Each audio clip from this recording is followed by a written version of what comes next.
We live in a culture that seems very averse to even having any regrets. I blame myself for drinking. I blame myself for being friendly with the guy, and I didn't want to tell my mom because I felt like she would be ashamed. If you see the way that they talk about women being sexually assaulted, imagine if you're a man who's gone through that and how hard it would be for you to come forward. It's a weird thing that social media has done where everyone is pretending to be empathetic, but actually everyone's a fucking psychopath. Bridget, so awesome to have you back on the show. So great to be back. We love you. You're one of the funniest people online and offline, frankly. You're one of the funniest people is what I'm trying to say. Thank you. But you're also a brilliant writer and a very, very serious writer. You wrote this article that absolutely destroyed the internet as far as I could tell, which was called Why I Regret, or was it I Regret? I regret being a slut. I regret being a slut. There's no why. There's no why. Statement. Because everybody knows.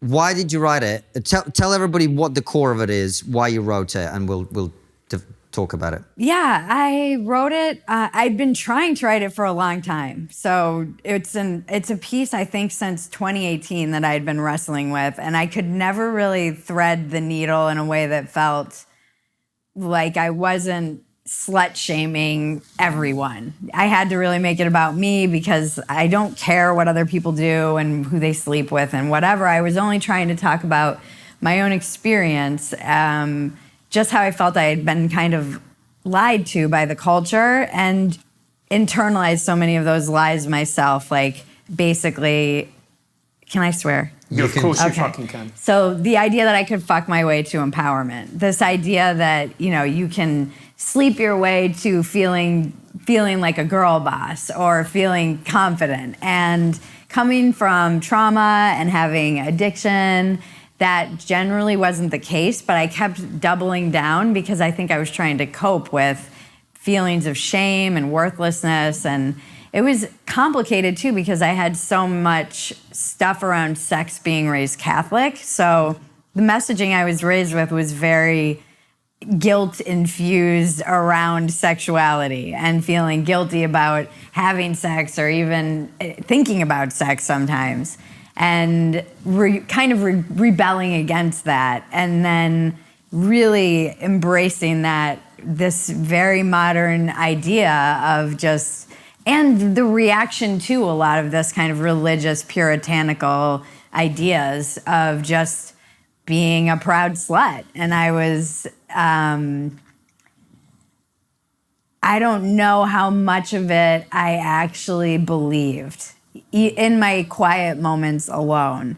And then when I got sober, I really had to look a lot of the damage I caused to kind of my soul and spirit directly in the face, as uncomfortable as that was. And that led me to kind of wanting to write this piece because I saw so many women on just dating and online, and it seems like they might not feel like they want to sleep around, but there's this kind of pressure to just be like, I'm okay with just having sex, with whomever, and maybe they aren't. And wondering if, I don't know, they're making decisions maybe for reasons that they're not totally in touch with, which is what was the case for me. So I could, again, only kind of speak for myself. But yeah, it was something people, when I wrote it, were like, oh, you wrote this because you're married and everyone feels differently after they have a kid. And I was writing this before I ever got married, was in a relationship, or had a child. So these feelings were surfacing way before any of that. And the cultural lie you talk about is the idea that casual sex with lots of people is empowering and liberating for a woman. Yes. Right? Yeah. Which for some people that might be true. There's many people who they feel confident in that and they love it. And there were probably times where I did. I'm not saying that all of my casual sex was horrible and regretful. It's just that I think for me, I came from I was trying to kind of heal trauma using sex, which is not something I recommend to people who might be in a similar position. You know, I think that there was a lot of shame after I was raped when I was 18, and I didn't really know how to cope with it. And some people respond to sexual assault by being hyper promiscuous, and some people go the other way. And I happen to kind of lean into alcoholism, addiction. I mean, I don't think it's an accident that I ended up in rehab a year after that happened to me. And I still ended, but there was also just this desire to feel like I had some kind of power and control. And I think as a woman, you do have a lot of power, particularly in those super hot years of your late 19 to like 25, when I look at pictures of myself then, I'm like, I had no idea how hot I was. I mean, I knew I had sexual power, but I didn't. It's like you get this Corvette and you don't know how to drive it. That's the weirdest thing about coming into your sexuality for me as a woman was I literally could not wear the color red when I was in those age. It was like too powerful of a color for me to wear with that much sexual energy and appeal. Yeah. And I didn't know how to wield it at all. It was or like having a lightsaber that I was like, I don't know what to do with this. And I did whatever I wanted, but I don't think I always felt great about it. If I was really, because there's this question, am I just rewriting? Is this just historical revisionism? Am I just looking back and now feeling that way? But at the time, I was like, hell yeah. And I think at the time I was like, hell yeah, but I don't know that I believed that 100% because I know there were mornings, many, many mornings of feeling shame. And I mean, I remember one time I had to wake up and drop a pin to figure out where I was. You know, and a lot of it is addiction too, which I think complicates this somewhat, is that I don't know that I would have been as promiscuous had I also not been a crazy alcoholic. So there's that piece too that I couldn't, delve into in the piece I wrote. But that's a big part of it. And so looking back, I know I just had so many mornings of feeling ashamed and feeling used, that feeling of being discarded. Ugh. I have so many girlfriends now dating, and I see what they go through, and I see how much it hurts them to not hear from someone if they sleep with them, or I don't know. Yeah. It's tough out there. Yeah, it is tough. Here's another way of looking at it. William Blake had a saying that the palace of wisdom is reached through the gates of excess. And actually, maybe a way of looking at it and reframing it might be the fact that, okay, you had all these experiences which you look back on, but maybe you shouldn't regret it, and maybe it's given you a deeper understanding not only of who you are, but what you want from life. I mean, that's true. What was interesting to me, too, is this default. The reaction to the piece was really interesting. I still get emails from it, from men, women, gay men. I heard from a lot of gay men. And one of the more interesting things that I wasn't expecting was people's resistance to my use of the word regret. We live in a culture that seems very averse to even having any regrets. This kind of like YOLO. I don't know if this is a cultural thing, but I feel okay with having regrets. I think it's part of life. I do think you learn from them. I don't think you should let them hold you hostage, and I don't live in regret. But looking back, there's many reasons I regret this too. It's not just because of what I feel it did to my own spirit and soul at the time, and doing more damage to myself than was already done. I also regret that some of these guys can say they had sex with me. Like, it's from a purely egotistical point of view. I don't like that. The first time I ever went on Rogan, I got so many text messages, and I was like, ugh. Like, it was probably the beginning of me thinking about writing this piece because someone texted me and they said it was a man I'd had like a fling with. It wasn't even a one-night stand. I think it was in another country too. And he texted me. He was Australian, of course. And he texted me and he was like, I'm super happy to be able to say I was in somebody who was on Rogan. And I was like, And that's why you should never date an Australian. And I do stand up about this. Yeah. I don't ever want to hear from women if they're dating rock stars, comedians, and Australians. Yeah. You lose the right to like cry to me. No, but that was, and there were many of those. There was not hundreds, but there were enough that it made me feel disgusting and also just like, shit, I don't want that guy to be able to say that. Just point to his buddies and be like, I shagged her.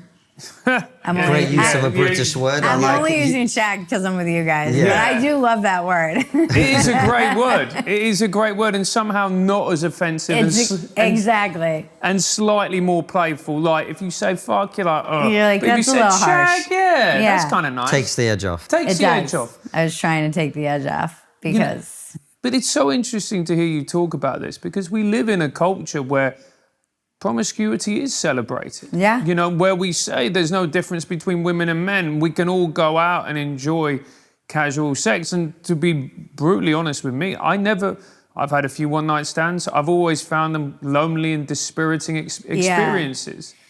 I don't think enough people realize that even if, males and females are wired differently and men are able to sleep with more people, have less social cost, I see, even in all of the emails I've received from men, they have a cost too. It doesn't always, like you said, it doesn't always feel good for them either. Even getting sober, the difference in male and female meetings, when you there's still a difference. What's the difference? You looked at me like there's a difference. No, I'm just kidding. The difference, I think, women have a lot of shame about what they've done, what's been done to them in many instances. Men seem to have a lot of shame about what they've done. To not necessarily what's happened to them, what they've done to other women, how they've treated other women. So it seems very different to me, and that's just what I've gathered from talking to men about why they love going to men's, recovery meetings, is just because they can talk about different things in a way that they can't when there are women around, in the same way that women can share about stuff that is very specific to the female experience, particularly when you are doing drugs and drinking, that maybe men can't relate to or are part of their, problem and trauma and whatever. So, yeah, I think it's been, that piece is still going. I had a podcast with the Ask a Jew podcast hosts, and they were saying, one of the women, Hayalea, was telling me that she gives it to her students. And I've had so many parents reach out to me who have young, 20-something college-age women, and they're saying they send it to them and say they have their daughter read it. I have people with young, teenage girls, and they reach out to me and ask me, they're like, I don't know if my daughter should read this. And it's very interesting having a daughter now and having that out there, because I don't know if my daughter should read it either. Yeah. But she will eventually. Well, she's only, 16 months, 17 months, your daughter? She's pretty much 16 years old, though.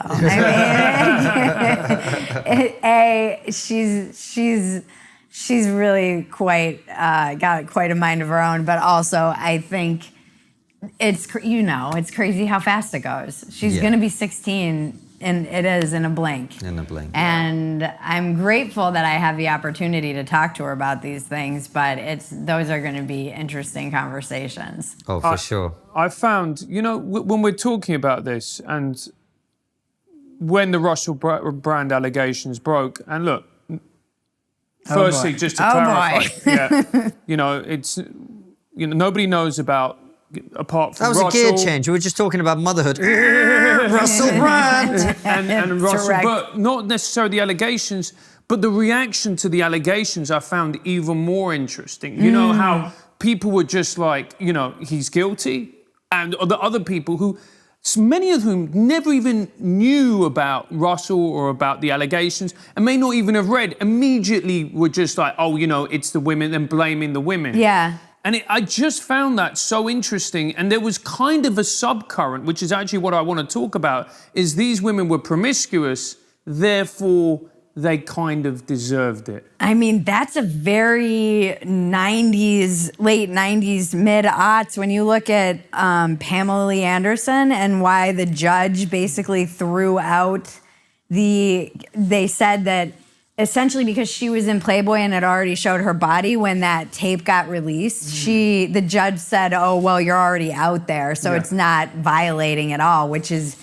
insane and crazy to me. But that idea of, she's asking for it is not, that's the other funny thing about the weird modern, like whatever the discourse is right now, it's insane and it feels very extreme, but there does seem like there's this rise of misogyny. There's a lot of body count talking going on, and I don't think it's very weird, but like all these guys who are doing this are acting like they invented slut shaming. I'm like, you guys, like this has been around, You aren't inventing some new thing. This is like the oldest tale of time around women. And the stuff, I reacted very strongly to the way that particularly people with large platforms automatically came out and just defended Russell Brand before they'd even heard the allegation. Right, that was so weird. It's like you haven't even seen what he's been alleged. You don't even know. Right. Yeah,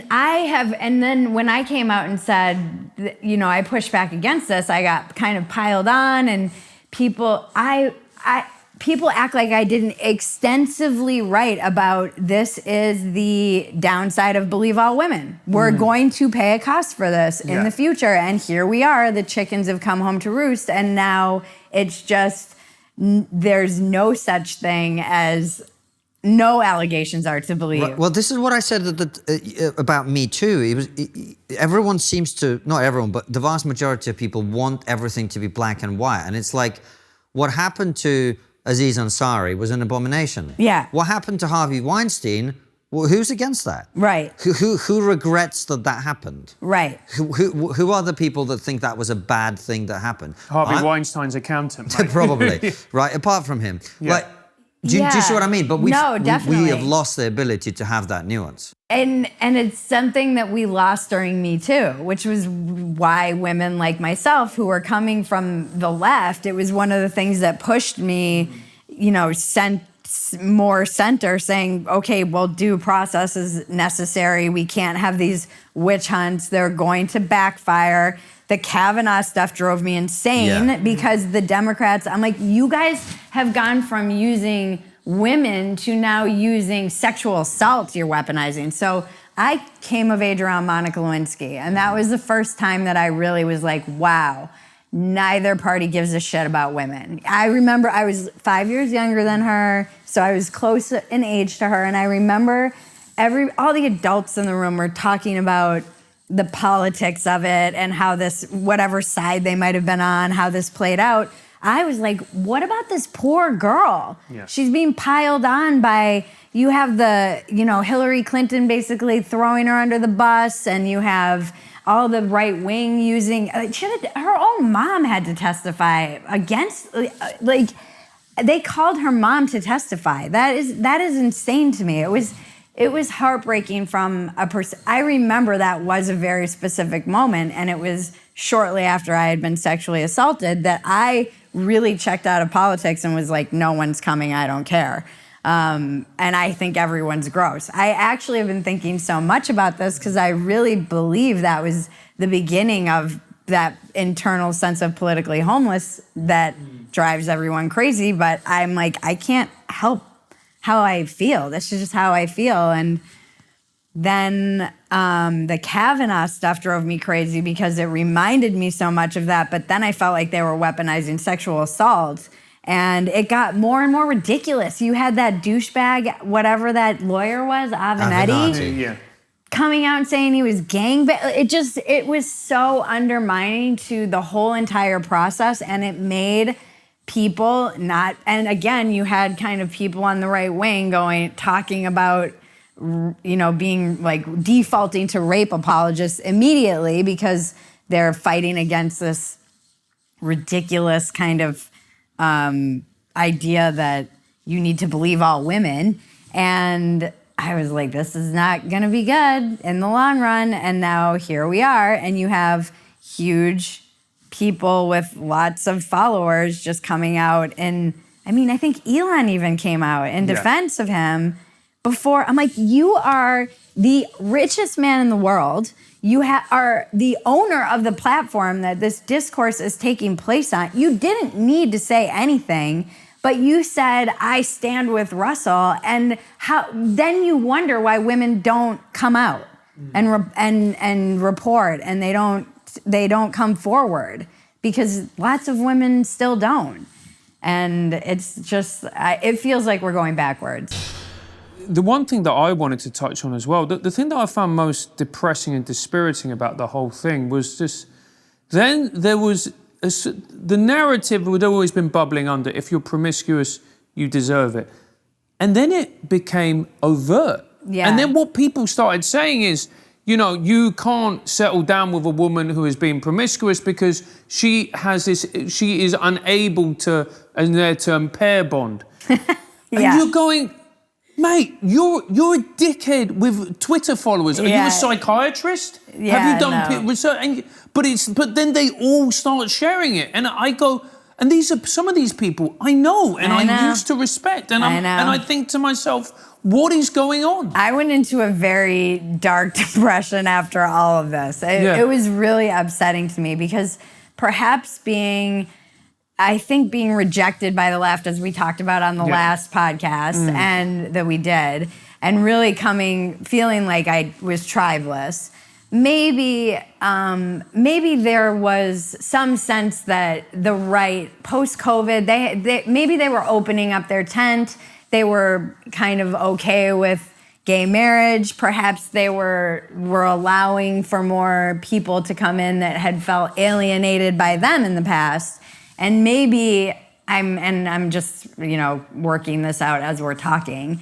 I perhaps felt like there was some kind of place that I could go where I felt like women were respected and protected. Because the other thing that I get online when I talk about the right wing has a problem with women is all of people on the left going, oh, the leopard's eating your face. I'm like, fucking, I don't want to hear shit from you. You can't even define what a woman is. You guys erased women, and don't give me shit about like the leopard's eating my face on the right. That is ridiculous.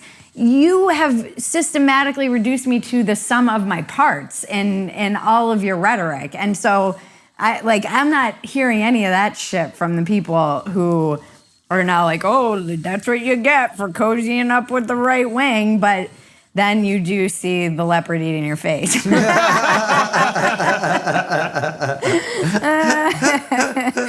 it's such a great point, because just to finish on this. Yeah, you go for it.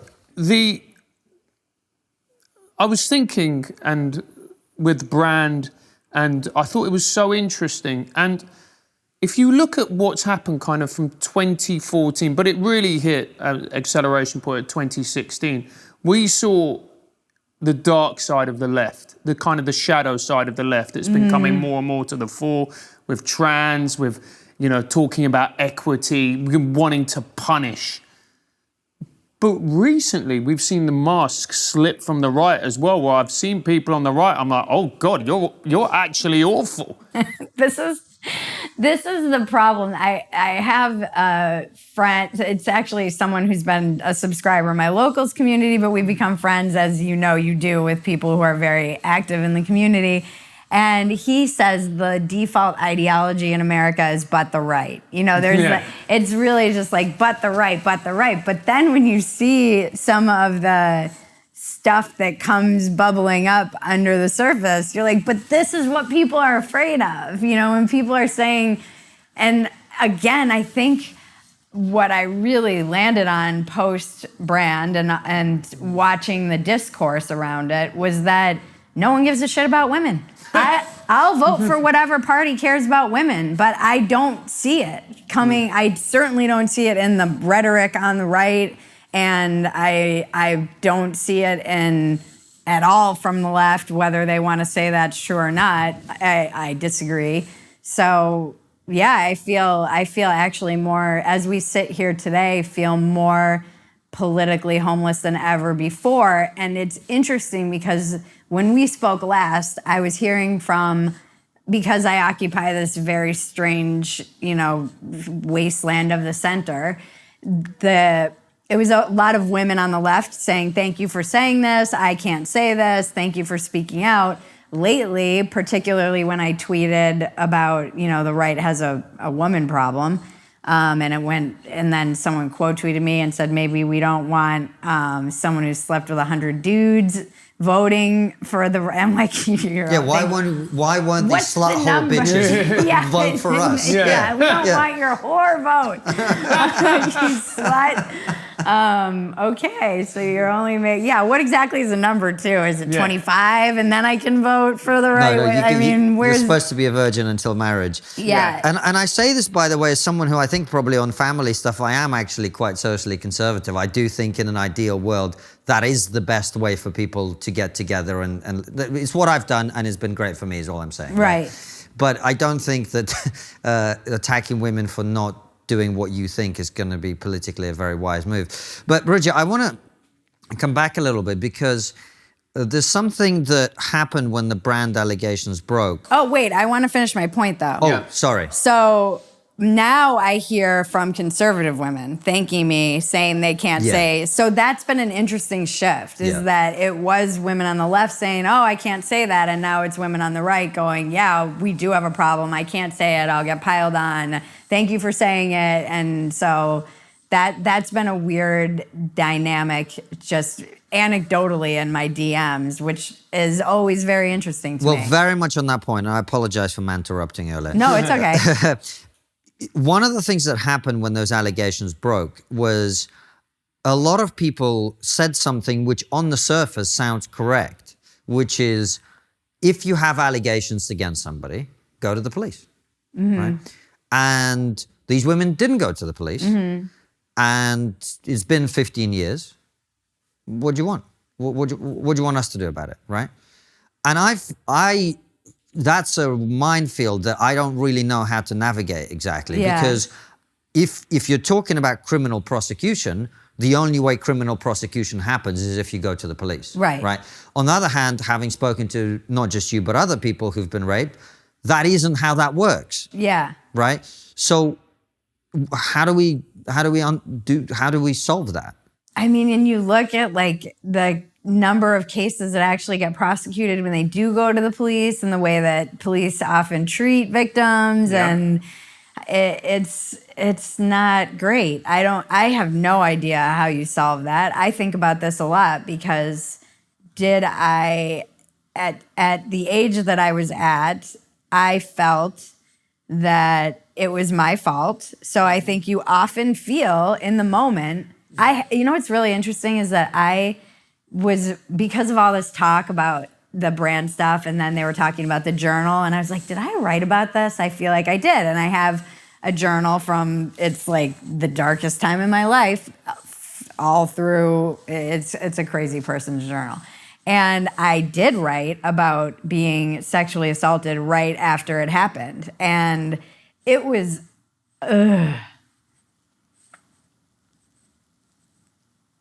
It was painful to read because I put so much blame on myself. And that's why I don't fault women for 10 years later when they're older and more mature and have some hindsight to say, I was a child. And I can look at that girl and say, I was a young girl who I blame myself for drinking. I blame myself for being like friendly with the guy, and I didn't want to tell my mom because I felt like she would be ashamed. And I have a different perspective on that than I had at that exact, like having the ability to look at what I was thinking at that age is so eye-opening for me, and for people going, well, why didn't you just report? Like, you cannot know, unless it's happened to you, how disruptive something like that is, and how confused you are, and how betrayed, and how ashamed, or like it's.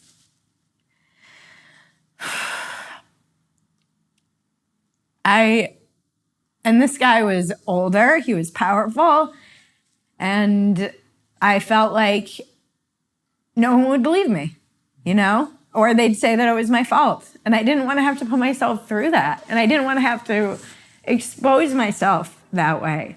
So that's why I thought Me Too was so good. Like, it was the good thing about Me Too, because I felt like my daughter I would never want her to feel that way about me, but I felt like she was coming into a world where there was more insight into that and compassion.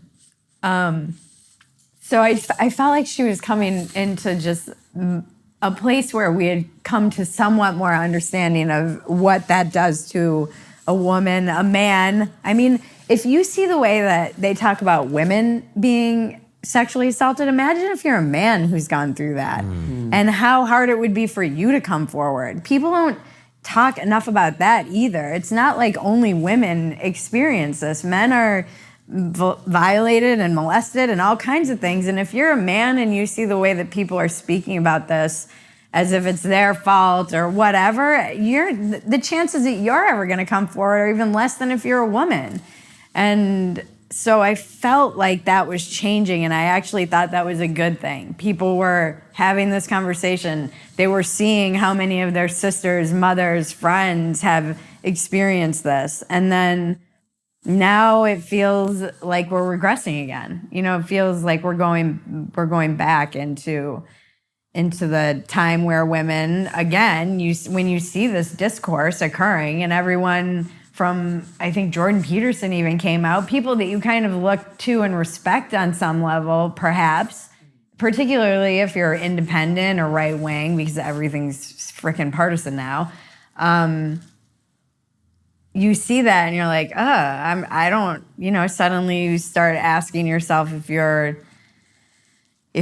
it is your fault, or if it is something that you should be ashamed of, or if it is because you were promiscuous, and that's never an excuse, you know? That's just never an excuse. You can't use that, no matter how many people someone slept with. And I don't know how you fix that, because it seems like it's getting actually worse now.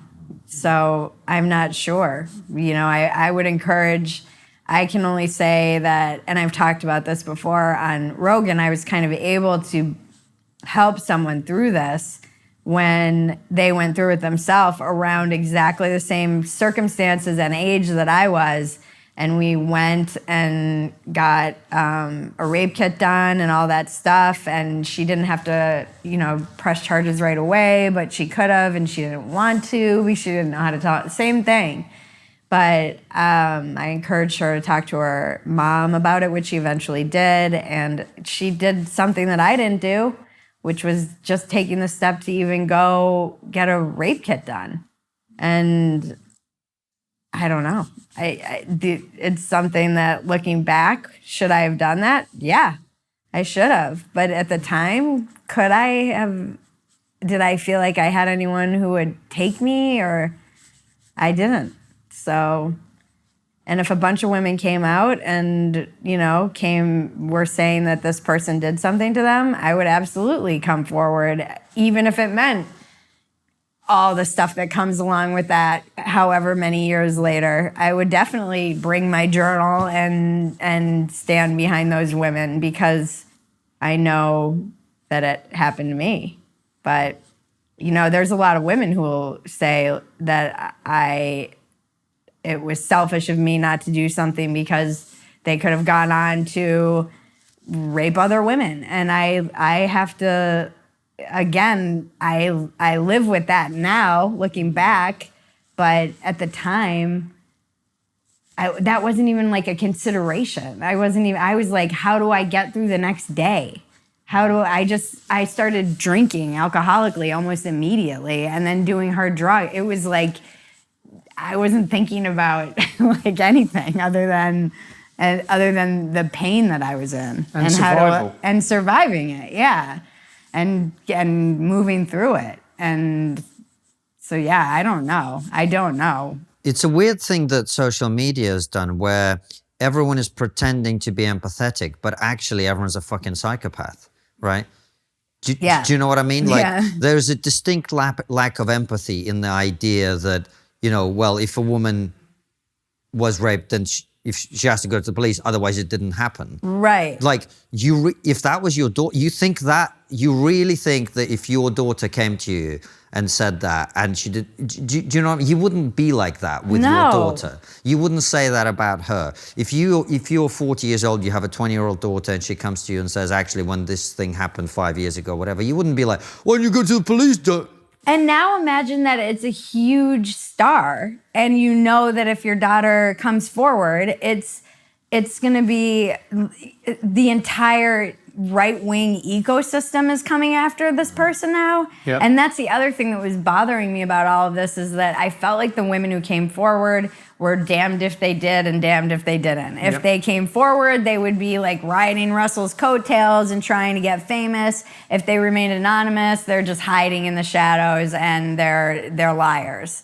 And so there's no way for these people to win in this situation. And I don't know whether it's true or not. It might not be, but I still feel like we cannot deny him due process any more than we should still at least give some benefit of the doubt to people who are making these allegations. And in fact, people say, oh, it's because he's moved over to the, he's like, whatever, confronting the Matrix or whatever the fuck they say. Like this guy is a threat to, everyone, the whatever they're saying.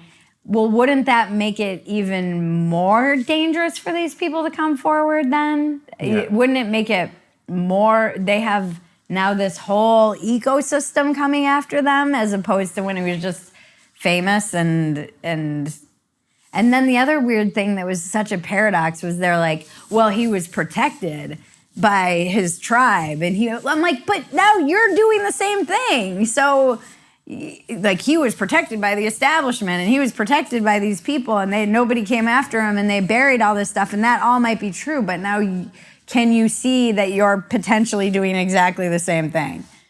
It was weird. It's like, oh, they were protecting him when he was their dude. I'm like, and now he's your dude. and now you're protecting him. Like, I see no difference. When did we become so judgmental? Because one of the main sort of ethoses of the left was don't judge other people. Mm-hmm. We're liberals, everybody's free to live the life that they want. Then the left became super judgmental. The right are very, very Christian, the majority of them, super Christian. What did Jesus say? Judge not, lest ye be judged. Yeah. But then they're like, yeah, let's judge them. And you go, hang on, are you not turning your back on your own ways of being? Do you understand? Yeah, it's weird to watch. What's happening on the right is interesting to me right now. Yeah. Because the algorithm, it's like they're being red-pilled. And for lack of a better word, it just feels like the incentives are kind of pulling them to in the same way that we saw on the left, the extreme faction that did not represent most people pulled the discourse to the left and left a lot of people adrift or that idea like, I didn't leave the left me behind.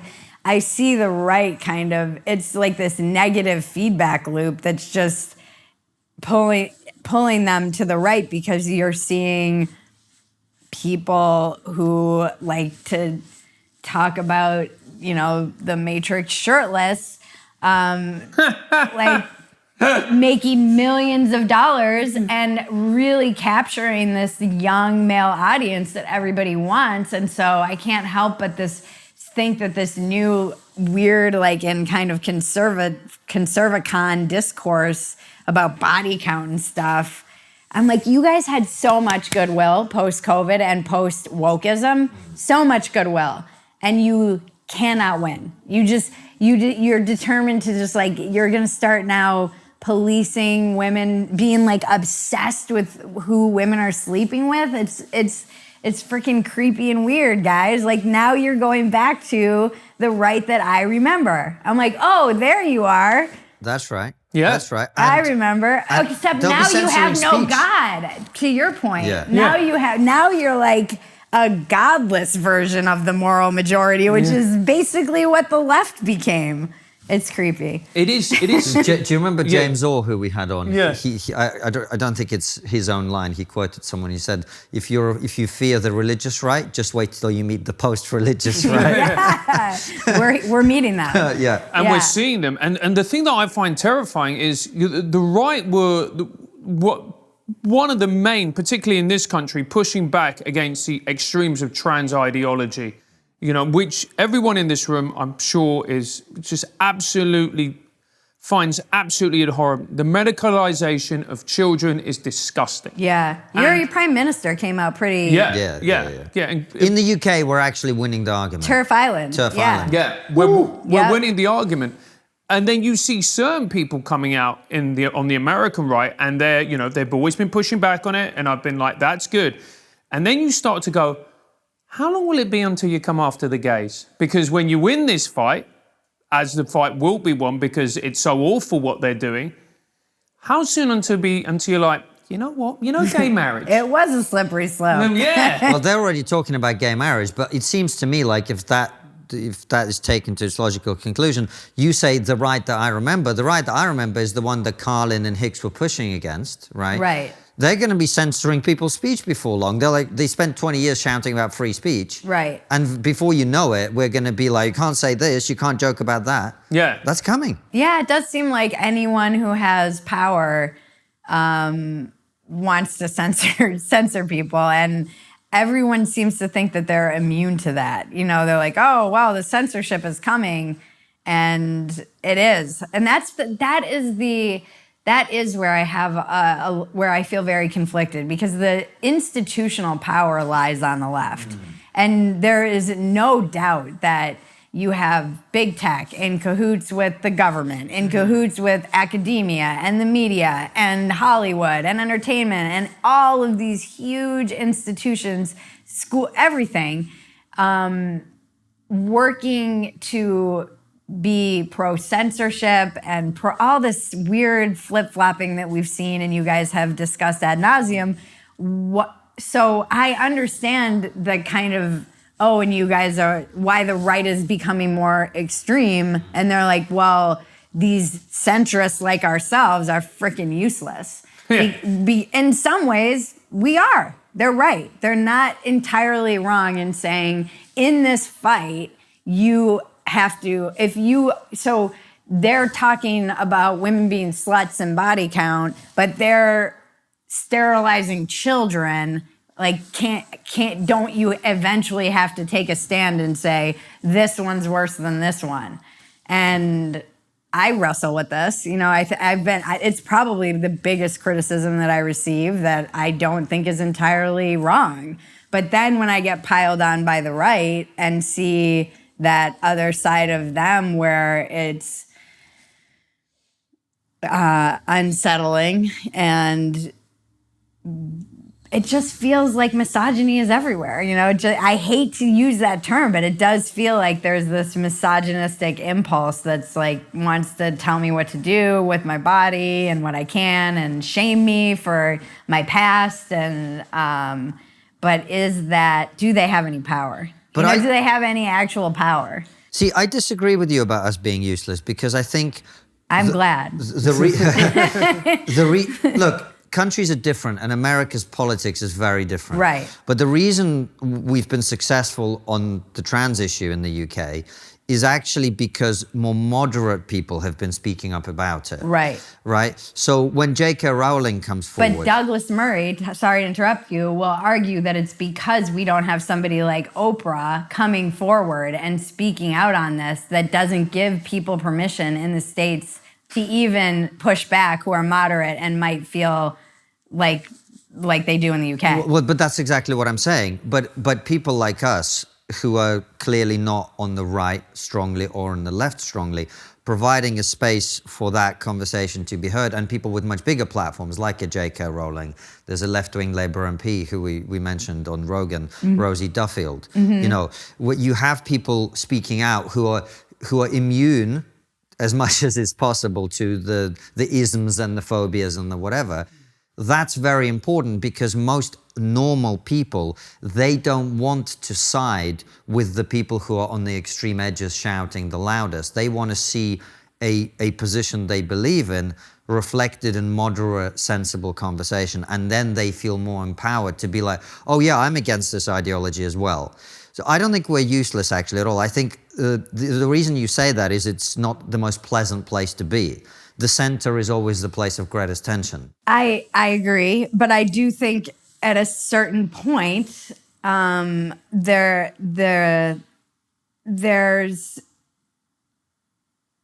I would have to choose a side in terms. I don't think the reasonable moderate center feels represented. No. So in absence of having any political representation, you are forced to kind of choose the lesser of two evils. And I think many people, the argument would be that people of the IDW or the classical liberals or whatever space we occupy, the center, default to voting for the left. I don't know that that's actually true in practice. I don't anymore. Yeah, I don't either. But when it comes to choosing a president, which I actually... there's not many options. You know, I guess I could vote third party just out of some sense of my morality. But as these fights become more, I was joking on Dumpster Fire just this week. I was like, if Gavin Newsom gets the election, I might have to vote for Trump, which is like something I don't even know if I could hold my nose and vote for him because I find him so just reprehensible as a person. And I think character matters. But then when it comes down to these kinds of fights, like pushing back against sterilizing kids, what do you do? Well, I'll tell you my answer. I'll tell you my answer, which is there are some things that I live in the UK. I mean, that's part of it, but there are some things that are so abominable that they are just more important, and therefore I will hold my nose with both hands if I have to. Is the truth, and I will vote for whoever is going to oppose that. That's actually one of the dangers in what this is doing, because it forces a lot of people to vote for parties that they don't actually want to vote for. Right. And the more the left pushes the extremes into the mainstream, the more people are gonna be like, oh, yeah, you know what? I don't care about women's rights. Fuck it. Right. You know, this is more important. The border's being invaded. Right. Yeah. Yeah. And it's, but that if the left-wing parties refuse to have borders, want to sterilize children, etc., I'm sorry, I will vote for Donald Trump without if I lived in this country, I'll vote for a right-wing party in the UK without any hesitation. Yeah. I will not hesitate for a second because it's fucking evil. Yeah. It's evil. Yeah, and there's a lot of people who would say that the stuff that's happening, I mean, January 6th, we're touching all the buttons today. And now we're talking about January 6th. We'll get back to the episode in a minute, but first, we want to tell you about our sponsor, Verso. In our recent interview with Tim Urban, he said, we should be talking about longevity and longevity science. Researchers like the biologist David Sinclair have recently made some fascinating discoveries on how to mitigate or even slow down aging altogether. And that is why I'm using Verso. Verso is a company that translates these incredible scientific breakthroughs into products that hold the potential to increase your longevity. And one of their products I take every day is called Cell Being. Cell Being helps combat aging by increasing something called NAD+ in your body. NAD is arguably the most important molecule in your body. High NAD levels improve your metabolism, repair damaged DNA, and increase energy production in your brain, immune system, and muscles. But as you grow old, your body's NAD levels go down, and you can't take NAD as a supplement because it's too big for your cells to absorb. That's why Verso's Cell Being contains NMN, resveratrol, and TMG. These three molecules work together to increase NAD+ levels. If you want to read more about this, check out the scientific research linked in the description of the video. Plus, Verso publishes third-party testing on every batch of its products to guarantee that you're getting exactly what you're paying for.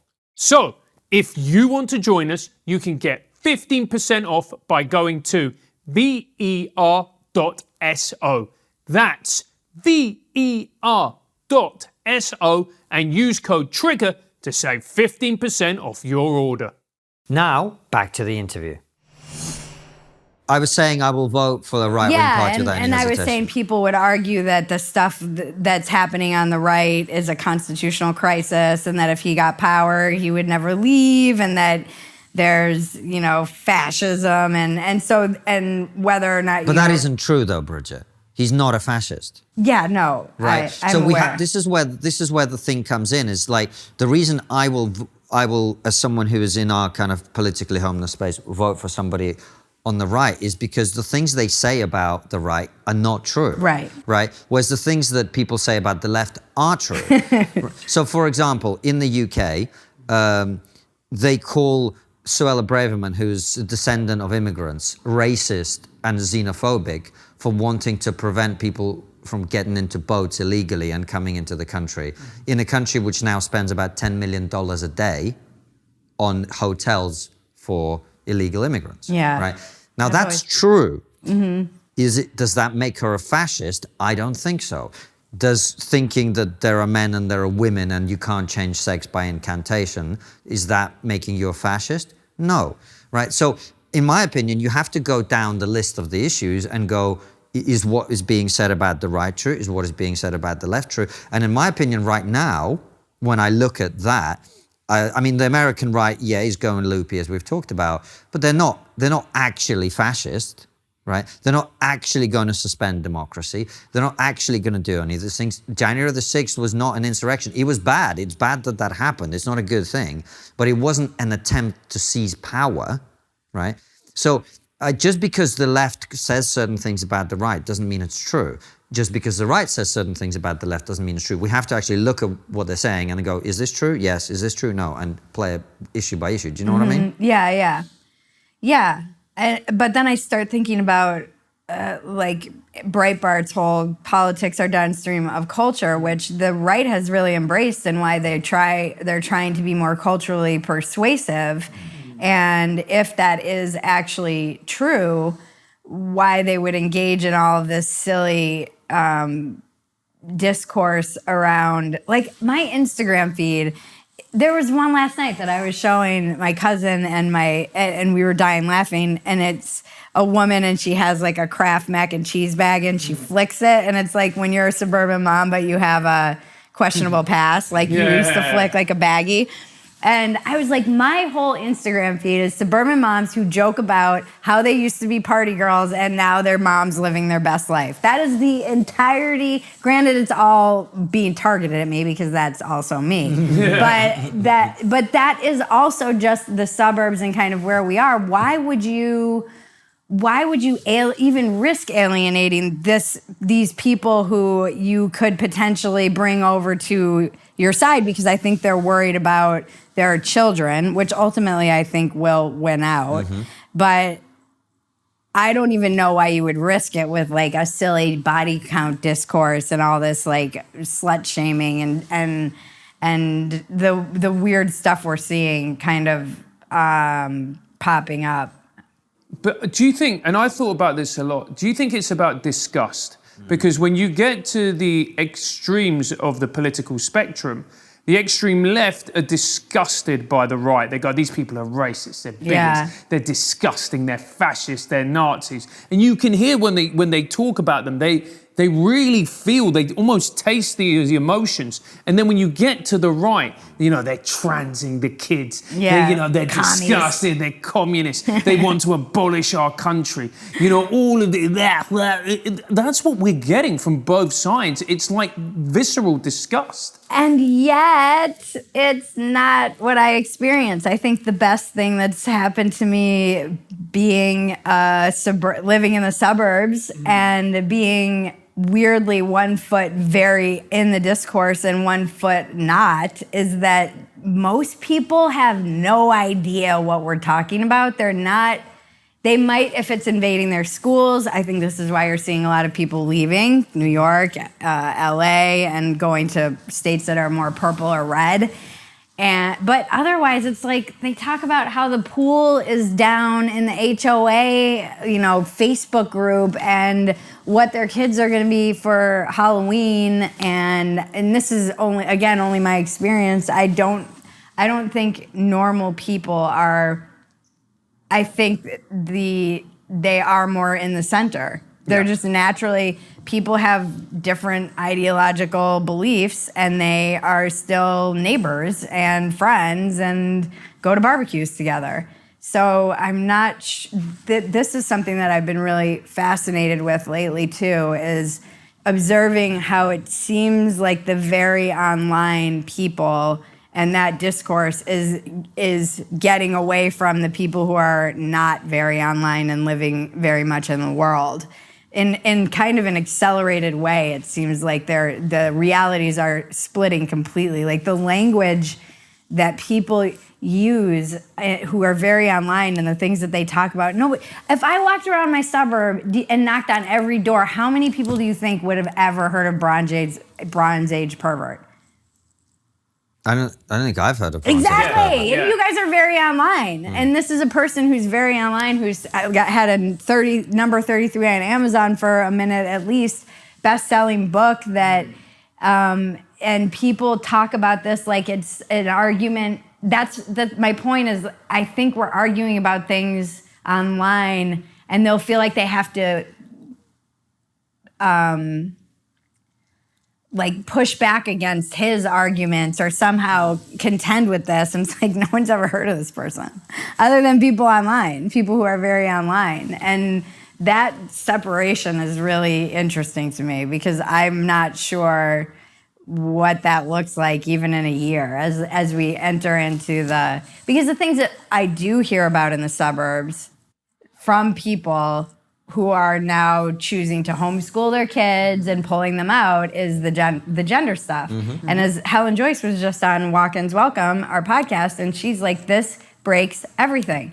It was so eye-opening, the way she's so clear and brilliant and just saying how it's breaking everything. It's just, it really does, it's the tip of the spear, which is why everyone spends so much time talking about it. And it breaks democracies, it breaks norms, it breaks families apart, and you see people wrestling with not wanting their children exposed to this crap and how if the minute that it happens in a school, they're pulling their kid out of school and starting a homeschooling pod. Yeah.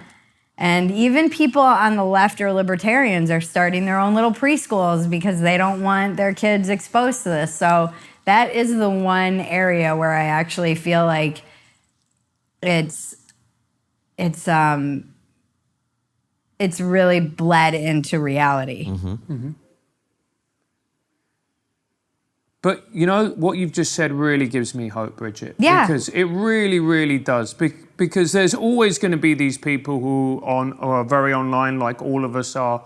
But the fact that there's the majority who are just living their lives, raising their families, having their careers, having relationships. That's what life really is about. To me, there is nothing more wonderful than when I go for a meal with a friend or I go for a drink and they don't want to talk about this. And I'm like, oh, that's amazing. You know what we all talk about? The cost of food. Yeah. That's what everyone talks about everywhere, how expensive food is. Every single city, state that I go in. When I was back east with my family, when I was on the West Coast with all my family out there recently, it's like everywhere I go, that's what everyone's talking about is how expensive food has got and Because gas. it's really important. And yet we're being gaslit and told like, oh, everything's great. Bidenomics is amazing. And like, you guys are just imagining that you're poor. You know, it's a weird, that's what real people are talking about. But I disagree with you guys, though. The elite discourse is always separated from the ordinary person and always has been. And yet that is what determines reality. I mean, I don't know if you saw this post-BLM, the top 100 Standard & Poor's corporations. Did you see this? No. They made 300,000 new hires. 6% of them were white. 300,000 new hires, 6% of them were white, right? So once this ideology becomes embedded in institutions and corporations and schools, etc., the fact that Joe Bloggs down the road is barbecuing and not paying attention to any of it does not mean that Joe Bloggs down the road is not getting hired for a job on merit, his children aren't being taught trans ideology in school, etc. This elite discourse, this is always the way. The Bolsheviks were a tiny minority, right? But they were motivated, they were united, they were driven, they were passionate, they had a strong ideology. This is why I've always opposed wokeness, because look at what it's done. Yeah. Look at what it's done. And so the fact that ordinary people aren't paying attention, good for their mental health, I guess. Yeah. Right? But it's not protecting them from being affected by it in real life. And it's not just the trans issue. The re-racialization of society is a big problem. Yeah. It's a big problem. I don't know if you saw, there was this amazing piece about how the title, I think, was Complex Systems Won't Survive the Competency Crisis, the competence crisis. And it's about how artificial diversity essentially is causing airplane accidents and all of this other stuff because people aren't being hired because they're good at the job. They're being hired because they tick boxes. These things affect real world stuff. It's the only reason I care about it. You know, I've never been interested in having online fights about things that don't matter, but this stuff affects reality. It really does. Yeah, no, absolutely. I'm not saying it doesn't, but I don't know. Then yeah, I think that is why people are increasingly becoming radicalized, because if you are pushing back against this reorganization of the world and reality, and you are, you know, it's gone pretty extreme, and it's all about power, then the argument that a lot of people on the right make is they have to play, these are the new rules. But then that feels like... That's an abdication of responsibility in my... Well, it feels very okay, so now, yeah, you abdicate all your principles too for power. No. And now people are looking around and there's people fighting for power, but there's no real leadership. Who's leading? It was nice to hear your prime minister. We were saying on a dumpster fire, I'm like, finally, an adult in the room. And we shouldn't get bullied into believing that people can be any sex they want to be. They can't. A man is a man and a woman is a woman. That's just common sense.